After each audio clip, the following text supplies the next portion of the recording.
Hello, amazing ladies in business. Welcome to the HerStory podcast. I am your host, Kylie King, the founder of Australian Ladies in Business Initiative. And I am so excited to be joined today by, I have to say, a Penrith legend, the amazing Gina from Nepean Regional Security. Thank you so much for joining me today. Thank you for having me, Kylie. So let's get started. For the listeners who may not know you, can you tell us a bit about yourself and what you do? All right. Well, my name's Gina Field. I'm managing director of my own security company in Penrith called Nepean Regional Security. It's a manpower provider. A lot of people think that I'm cyber security. I have nothing to do with cyber. I'm mainly manpower, electronic, CCTV, alarms. I do festivals. I do movie sets. I do commercials. We watch concrete dry. I wish that was a joke, but we actually get employed to watch concrete dry. We do parties, weddings, anything. I never thought about watching concrete dry, but I can understand why you would have to do it. 'Cause I can... Well, we even do security now at funerals. Oh, wow. So that's something that we could probably touch on, all these unique things that we've looked after. Wow, that's incredible. And you're not new to business. You're no stranger to, you've been in business for quite some time now. Yeah, 27 years I started my own company, and I started in security 37 years ago in the late 80s. Oh, wow. So what made you take that jump from employee into business owner? Well, I was working for a company at the time, a security company, and I was a security guard and I was an area manager. And out of the blue, the company decided to take a new direction. And about 7 days before Christmas, just before 1998, 27 years ago, the company decided that they would make a whole heap of us redundant and take a new direction and amalgamate areas. And it was just have you had the situation where this new manager comes in and things have always been working, and then all of a sudden they come in and they have all these wonderful ideas, they have no idea how it all works, and they're going to roll with it, and everybody says it's not going to work.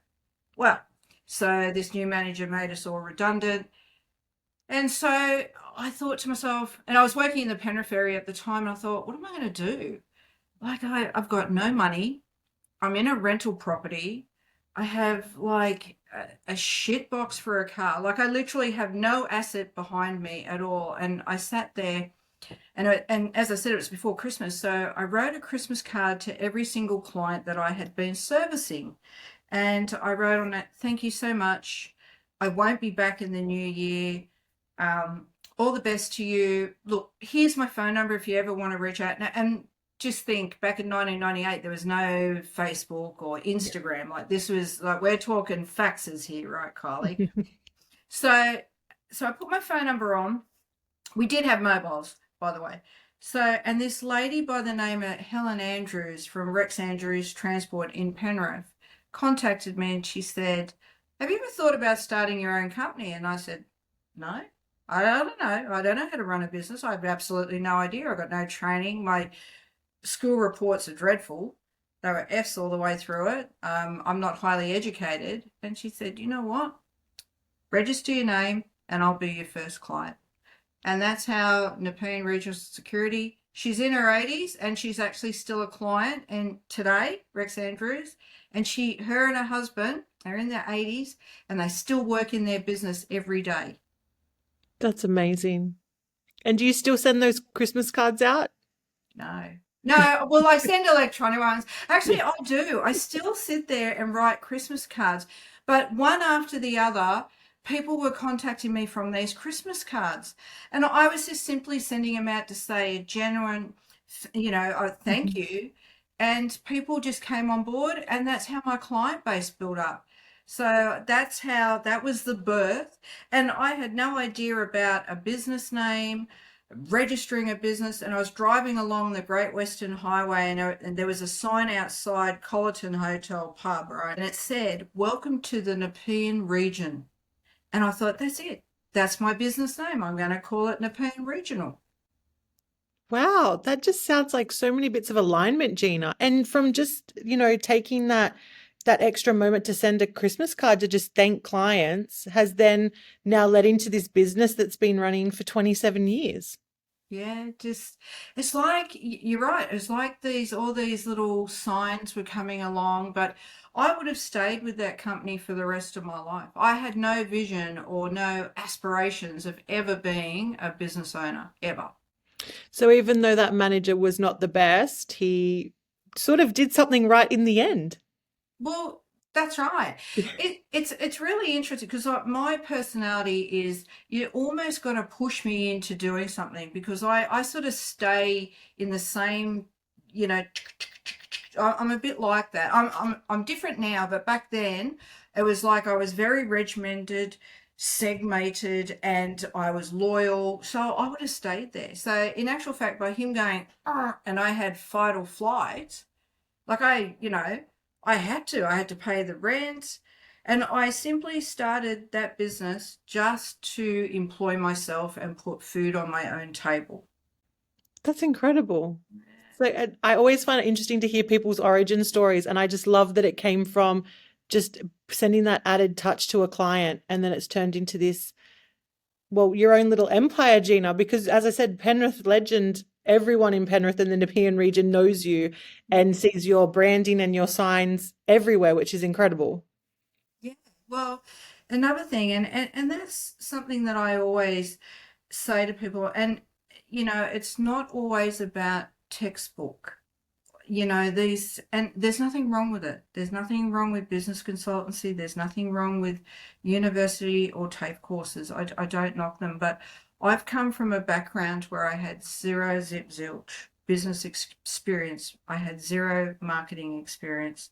I just had a need to want to be able to pay my rent and be able to put food on my own table and become self-sufficient. I had no vision of growing anything. It was just day by day. And I thought, oh, yeah, well, I'll do that.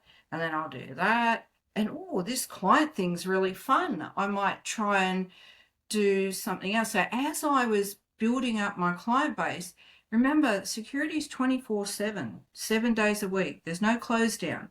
Like we're night shift, we're day shift. So I was going out every night and back in those days I had a clapped out Kimura, Holden Kimura it was a manual. It had second gear missing, right? And so I had to push it to start it. Then I used to have to jump in, clutch start the car to get it going so I could do my mobile patrols.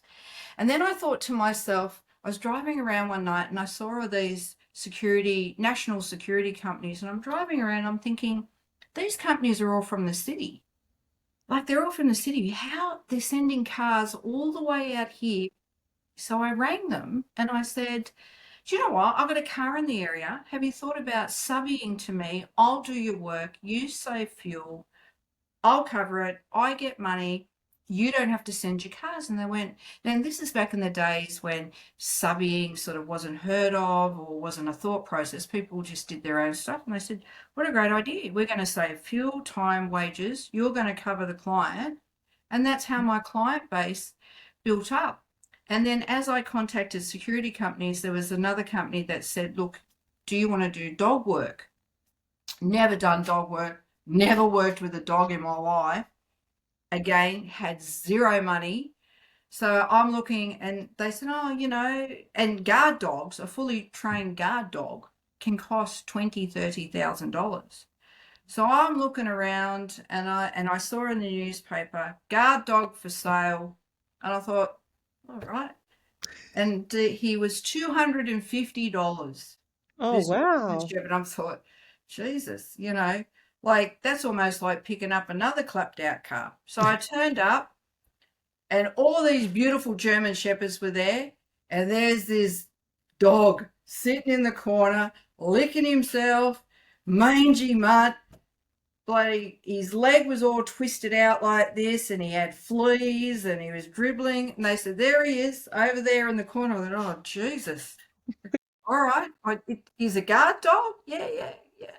$250." So I said, "Oh, okay." So I grabbed this dog and I threw him in the back of the car, and his name was Prince, and we became the best of friends, and he became one of my biggest protectors. Oh, This $250 guard dog. oh wow. Wow. And he Mm. was just, wow, just not even the best. Yeah, I was going to say the way you described him. I really, and the interesting thing is about like starting off with my story is that things were played down. There was no expectations. This dog, like they really like, oh, there he is, just take him, you know. We're taking the $250 because we should sell him, you know, and because it was a business, we had to make a transaction. So and I'm thinking, God, what have I got hold of? But this dog, Prince, was an amazing guard dog. Like he was phenomenal. Like together we would work at sites. He caught crooks, he caught bandits jumping fences. Like he became a fantastic guard dog to the point where we had gone to break and enters and the police had recognized him for his work. This flea bitten raggedy, like he couldn't even walk properly because I think in his younger years he had a break and his foot was twisted and he used to limp. It was just so we had this clapped out security car, flea bitten dog in the back. And you know what? I just went around on my night shift and I drove around. And during the days, I just built my business up. And back in those days, I had a fax machine and I used to just get an A4 piece of paper with a letter on it. And I used to stand there from the yellow pages and type in phone numbers and just stand there for hours, just pumping through faxes to try and build up my database. Wow, that's incredible. Yeah. What would you say would be the secret? Because you've been in business now for 27 years. And to hear that origin story, a lot of our listeners are probably in that, maybe not using a fax anymore, but they're sending out the emails or they're starting with the car and they're like, what is the secret to staying in business so long and being as successful that you are now? I think, well, I've got a mantra that I've always said from right from the beginning, and it's never say never. What's the worst that anyone can say? They say no. And try not to get upset by that. But I find, because back in those days, there was no social media. So I had to use, and I had to go back to all the old tools, Mhm. right? So I try and I suppose there's no secret to success, but I always say to people, try and look outside the square for your marketing opportunities because I think everyone is just reliant on, I'm just going to put a social media post on and I'm going to get shitloads of phone calls, you know. But it just, you've got to, for me, for example, I still get the newspaper delivered and I look through the newspaper and the local newspaper and I see, for example, construction site has burnt down. There was a fire overnight, fire crews have gone. So normal people reading that would go, oh, that was just a fire. But for me, I see it as a business opportunity. So I go and I look up who the building company is and I say, you had a fire there. You're going to need security for insurance purposes. And they go, yeah, we do.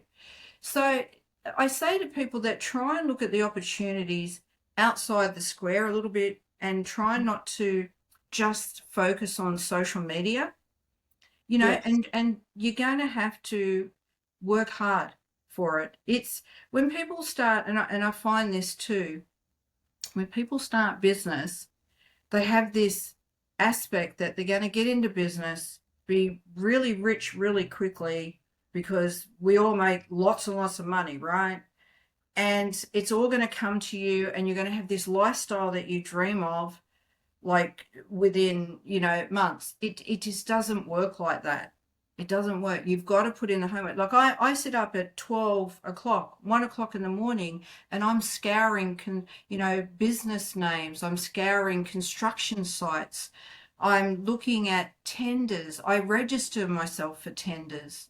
Buy New South Wales, I register for that. Tenders online, I register for that. I go into all these different businesses, and I just register for them, and these opportunities may come, and that's what I do. Wait, are you saying, Gina, if I build a business, people just won't come to me? But I built it.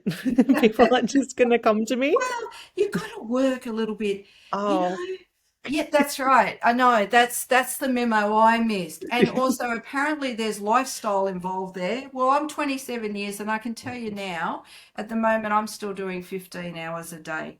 It's like a marriage. When you take on a business, you're taking on a second marriage. You're taking on a second relationship.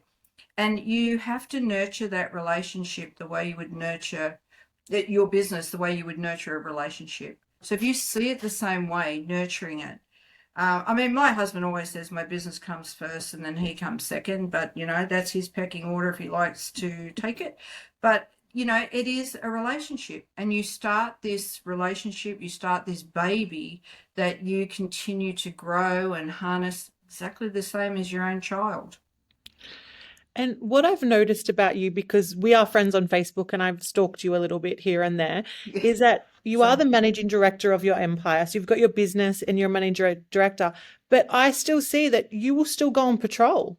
You'll yeah, still be out. Like we yeah. went to a networking meeting last night, and then I saw a post that you were out patrolling somewhere because you saw a call, and you still have your feet on the ground. Is Yeah. that something that you take on because of staffing issues, or you just like to be in there with your staff? Well, when I was an employee, right, I was working for a manager that, like, literally, if he saw the light of day from his office, we'd all be lucky. So, and I always remember that. And the reason, like, we're sort of jumping a bit, but I've got 47 people working for me. Sometimes I can have up to 150 people working for me at an event, 150 humans that I've got to, roster, look after, right? And the thing is that for me, you always got to be on the tools because your staff will respect you more. And I had lack of staff from lack of respect for my manager, because I'd say to him, why don't you come out and have a look at it? Have a look what we're doing, Why don't you? And I can tell you now, every door handle, every lock, my clients can email me and I say, yes, I know exactly what door you're talking about because I know every site. I know what my staff do, and I will not make my staff do something that I won't do. And your staff are going to run out of the trenches a lot better for you and respect you a lot more if you're on the tools doing what they do. And that's something that I've always stood by. I mean, we've been at events where we've been knee deep in mud, and I don't just bark out the orders. I get in there in the mud and I say, come on, guys, we've got to get this stuff out or we're going to all be bogged in here.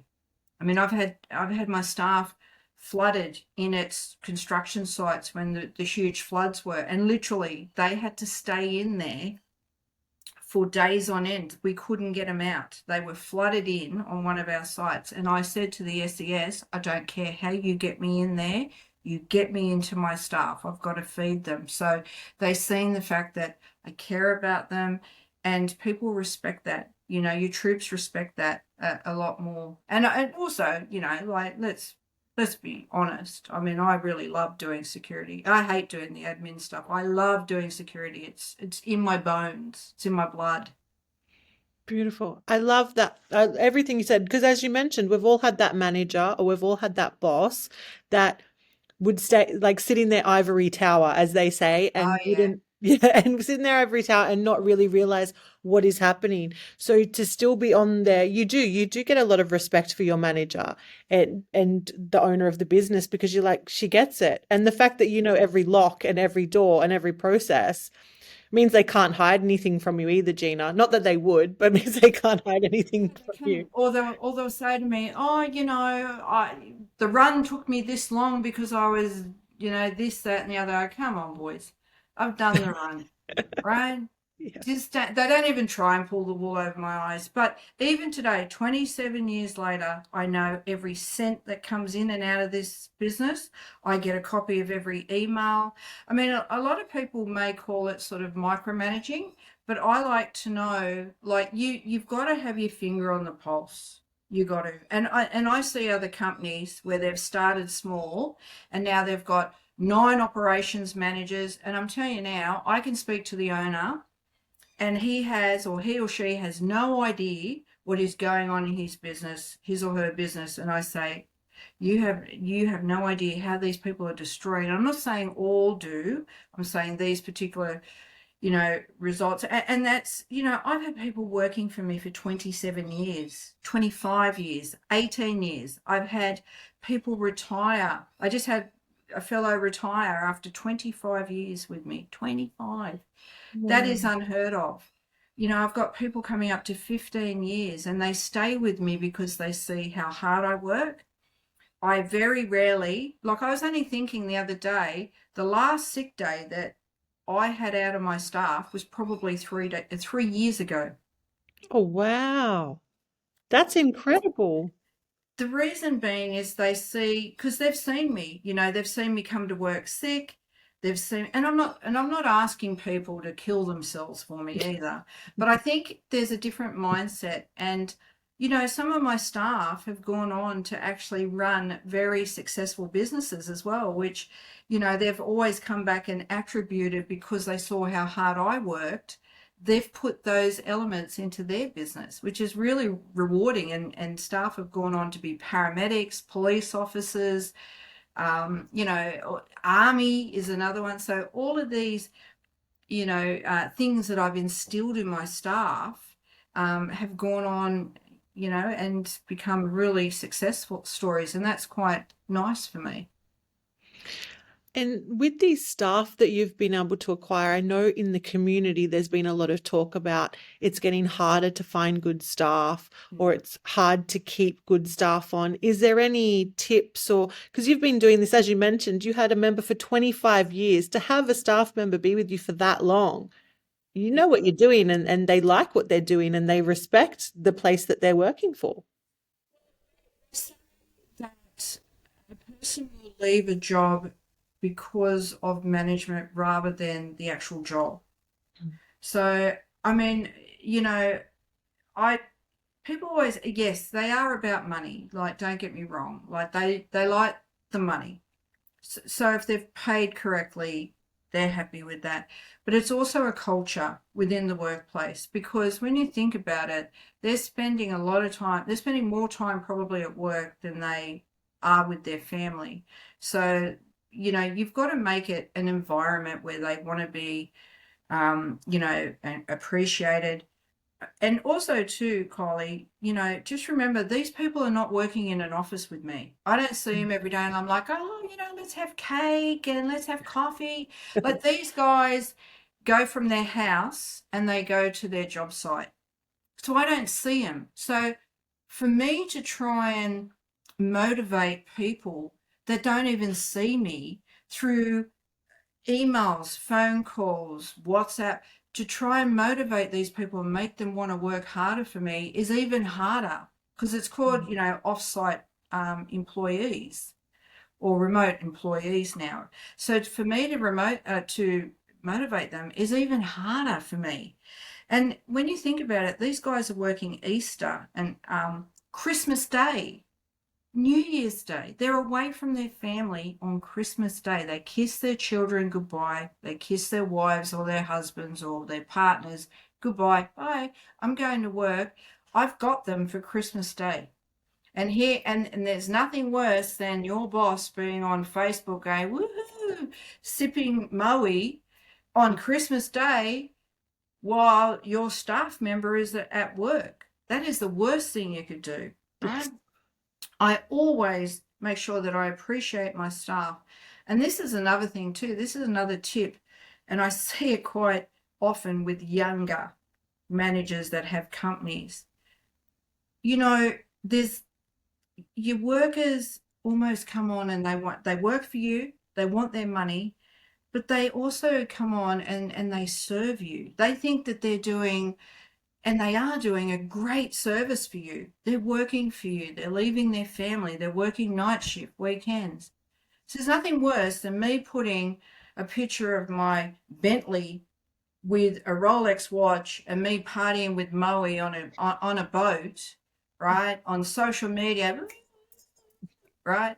and then they're on a work site sitting in the rain. So I always say to people, think about what you're posting and who you have on your social media. If you're going to be posting that stuff, privatize it and have your select groups where your families are seeing it, Yeah. and then you have your other groups, and because even though you deserve it and you deserve all those things that you've worked hard for, it's very difficult for staff to see that. They just think, and there's this perception that automatically business owners are just loaded, right? Because we're rolling up notes and we're smoking whatever through $100 notes, because that's what we do, Kylie, right? So people already have this perception that we're loaded and we've got all this free time. So to put that on social media is even worse, Yes. So some things you put on social media, just try and control. And I say to people, control what you put on social media, because what you put there is people's perceptions. Yeah. And people look at social media so much more now, even if you don't even know them and they find out that you run Nepean Regional Security, for example, and you're the managing director, they will still come and try and stalk your personal pages to see Yeah. what you're all about before they choose to use you as a business or whatever it is. So looking after your social media and what you're putting out there, as you said, is so important. I think for me, in the beginning, sort of and like I'll sort of go back to where I had, because I started my business in the kitchen of my house. Mhm. So there was pretty much paperwork everywhere, and people can relate to this, where they got paperwork everywhere and invoices, and back in those days I had a fax machine. And so that's where I started the business. And as I sort of expanded, then I moved it to the garage, and my staff were coming to my house, picking up the car and working from the garage. So I remember it was, so I had 3 staff members working for me, and in 2007, I was told that I had cervical cancer. So I went through that process, and I thought to myself, and I was supposed to have 3 months off, and I thought, I cannot have 3 months off. So I pretty much did what I had to do. I had the surgeries, and I went back to work. I wasn't allowed to drive. I drove. I'm sorry if there's any police officers watching this, but anyway, it Yeah. is what it is. I don't think I could lose my license over it, but it's frowned upon. But there was a thing that came out, was a tender, and it was for 3 of the Olympic venues. And I had a bit of time up my sleeve, and I thought, you know what? I'm going to go for it. I've only got 3 staff. I'm only a small operator. This is 3 Olympic venues. We're talking millions of dollars here, Kylie. Right? And I thought, what's the worst that could happen? Like they don't, So I just filled it out. I just did it, filled the answers out, what I can do, capability and capacity. Capability. What's your capability? I don't say fake it till you make it, but I always say yes and work it out as you go. And there was parts in there. Have you ever done events before? Yes, I have. No, I hadn't. But I knew within me, I knew how to do it. So anyway, I got a letter back and I was shortlisted for the Olympic Wow. venues. It was the Regatta Centre, the Shooting Centre, and the Equestrian Centre. I was shortlisted. Oh, I'd never been to an interview with the government before in my life. Holy moly. There was 3 of them sitting there across the table, and I'm like, yep. And they're like, do you know what? We've had enough of the big providers. We want to try and start a small provider. Can you do this? Yes, I can. What about this? Yes, yes, yes, I can do that too. So I was instilling, what's the wording for it? I was instilling the fact that I could do it. So I ended up getting a letter saying that I was successful and that I had gained the tender for 3 Olympic venues. Now I'm working out of the garage of my house with 3 staff, right? Mm-hmm. So, and then to make it worse, the incumbent security company had the shits, and so they pulled the pin early. So literally, they contacted me and said, you have to start, and you have to start on New Year's Eve in 2007. New Year's Eve I started. I took over. There was no government workers.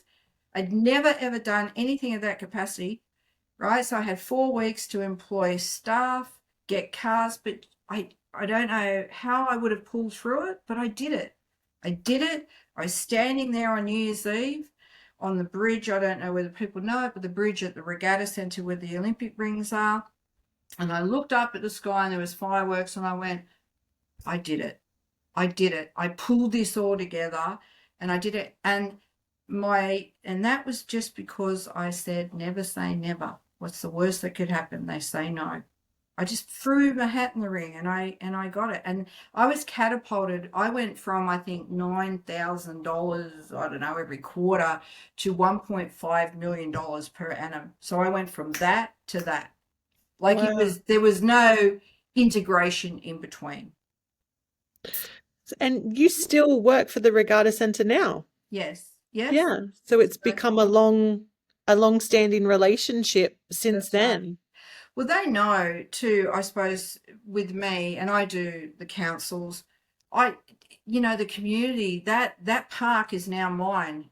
Whatever happens to that park, like I almost take it on like it's my prize, and it's just in my personality, I suppose, and everybody's personality is different.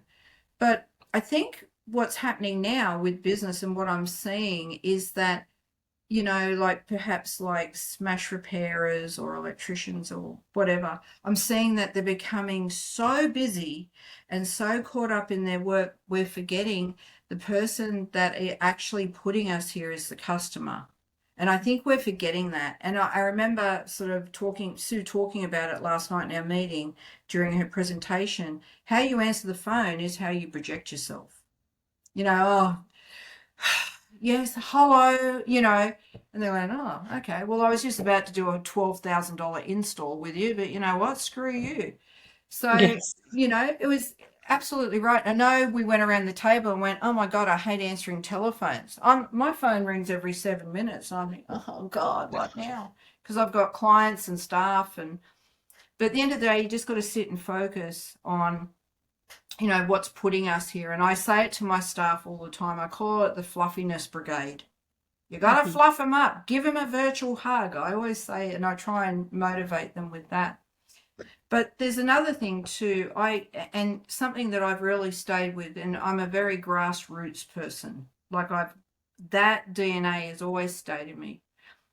And I've always said, because people say to me, "What's the secret to your success?" There's no secret. There's nothing. It's not like you just and you're there. So I always say expansion's not success.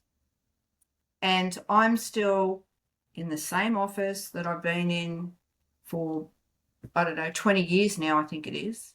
19 years, same office. I work on the same desk as my staff do. You don't go into a big back room where there's a mahogany desk. Oh, yeah, come in.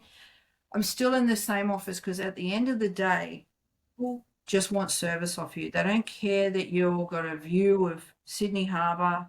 It's nice with a fruit platter. They love that, but they just want the service. They want you to service them and they want what they want out of you. And I've seen it time and time again. I had 64 competitors in my area at one time. 64 security companies up against me in our LGA, right? Mm. And they're doing the same thing as me. So I'm thinking, how am I going to keep the wolves from the door?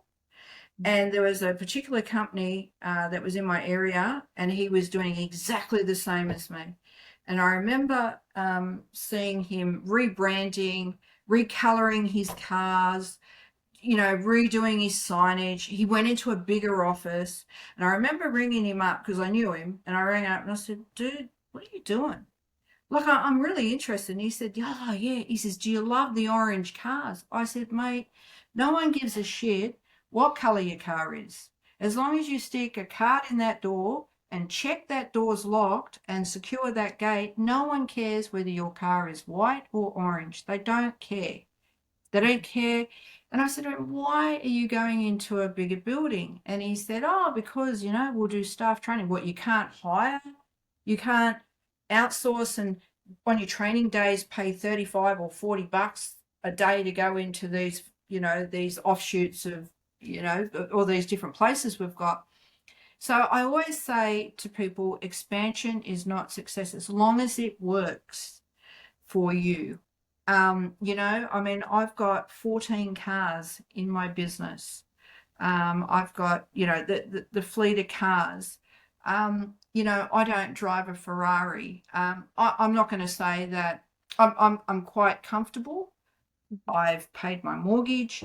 I'm not going to say that I'm broke, but I'm not rich either. And at the end of the day, you need to stay humble. And I've seen young guys and girls start security companies, and within the first 2 years, and there's nothing wrong with this, if you can do it, happy days. But they're going into these massive offices and doing these deck outs, and oh my God, they look great. Like I go there and I go, holy moly, this is this is beautiful.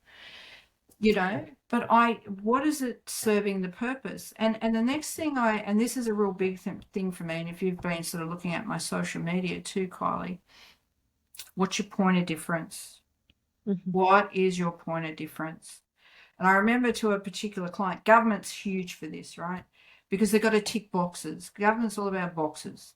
Ticking, they've got to have a certain female component. They've got to have a certain Indigenous component, Torres Strait Islander. They've got to have all these tick boxes. And I suppose for me, what was my weakness being a female in this industry has now become my superpower, because I tick those boxes because I'm a female-owned security company. But it's up to people to sell themselves with that. What is your point of difference? And when I ask people, you can almost see crickets. They go, oh, I don't know. Yeah, I suppose, a cafe, I ask them, what's your point? Well, have a look at the layout. That's beautiful. Yes, you're right. People go there for the layout and feel comfortable and stuff like that. But what is a person's point of difference? And once you know what your point of difference is, you can sell anything. Ice to Eskimos. Beautiful. Thank you so much, Gina, for joining me. And that is a perfect way to end the podcast. There's so many. I just need to ask one quick question before we end. Now, you mentioned watching concrete dry and funerals. What's something else that's a bit random that I wouldn't think you would need security for, that you've been entrusted with? Well, I mean, funerals is a new one. And yes, and people are probably saying, why are you watching concrete dry? But when you think about it, if you're pouring a slab for a warehouse, that slab could be $500,000. And if you've got a dog or a kid or someone walking through that concrete, so we literally are watching concrete dry. But another thing is, the soft stuff around playgrounds called soft pour, Yes. the spongy stuff. Yeah. Well, if we don't watch that dry for 8 hours, people walk through it and it destroys the whole soft pour. Oh. So, yeah. And, unusual things. Have I had any star-struck moments? Yes. We worked with Leonardo DiCaprio, got to work with the King and Queen, and we also worked with Hugh Jackman on Wolverine. Oh, wow. That's incredible. Yep. It's fantastic. So if there was any last thing you could say to the listeners, any last tip, especially now because there's a lot of businesses under a lot of pressure. There's a lot of businesses that are starting to come from a space of desperation than a space of really knowing their point of difference and backing themselves because they have bills to pay or staff to pay. Is there anything you would, or any advice you would give them in regards to what's actually happening now and how they can and keep, I guess, moving forward? I would say to people, with your business, almost have an out-of-body experience with it. Step outside your business, right?